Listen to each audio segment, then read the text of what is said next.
নারায়ণগঞ্জের ফতুল্লায় বুড়িগঙ্গা নদীতে আগুনে পুড়েছে জ্বালানি তেলবাহী ট্রলার। এ সময় দগ্ধ হয়ে একজনের মৃত্যু হয়েছে। মেঘনা ডিপো ডিএস জিয়াউর রহমান জানান, ট্রলারে তেল নিয়ে মনপুরে যাচ্ছিলেন তারা। দুপুরে হঠাৎ আগুন লাগে, ধোঁয়ায় আচ্ছন্ন হয়ে যায় চারপাশ। বিস্ফোরণ ঘটে পেট্রোল ও ডিজেলের ড্রামে। খবর পেয়ে ফায়ার সার্ভিসের 8টি ইউনিটের চেষ্টায় নিয়ন্ত্রণে আসে আগুন। ধারণা করা হচ্ছে ভেতরে রান্নার সময় আগুন লাগতে পারে। নগদের কাছে সব গ্রাহকই প্রিয়, তাই তো সারা দেশে ক্যাশ আউট চার্জ সবচেয়ে কম। এ বিষয়ে আরও জানাতে সরাসরি যুক্ত হচ্ছেন আমাদের সহকর্মী আহসান সাদিক।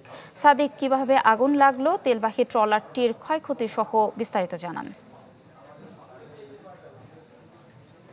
ইফশেতা, এখন থেকে কিন্তু বেশ কিছুক্ষণ আগে প্রায় 1.5 ঘন্টা প্রচেষ্টার পর ফায়ার সার্ভিসের মোট 8টি ইউনিট এই আগুন কিন্তু নিয়ন্ত্রণে আনে এবং আগুন লাগার যে সূত্রপাত সেটি যে কিছুক্ষণ আগে যে মেঘনা যে ডিপো যে ম্যানেজার রয়েছেন তিনিও কিন্তু কথা বলেছেন গণমাধ্যম কর্মীদের সাথে।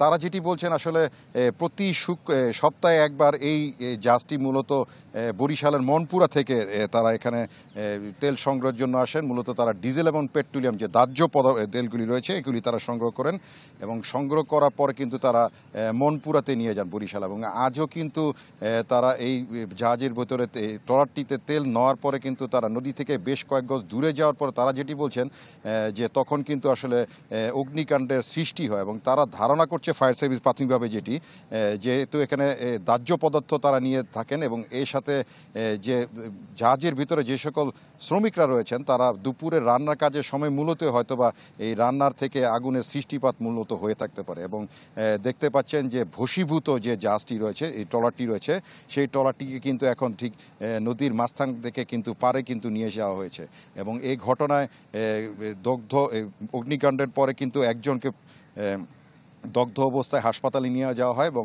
একজনের কিন্তু আসলে মরদেহ উদ্ধার করা হয় এই জাহাজটি থেকে। তো সব মিলে বলা যায় আসলে নদীর পারে নারায়ণগঞ্জের বুড়িগঙ্গার এই ছিল আসলে ভস্মীভূত ট্রলারের সর্বশেষ পরিস্থিতি। ইফশিতা, ধন্যবাদ আপনাকে। দর্শক, তেলবাহী ট্রলারের আগুন লাগা ট্রলারের বিস্তারিত জানাচ্ছিলেন আমাদের সহকর্মী। চলে যাচ্ছি পরবর্তী সংবাদে।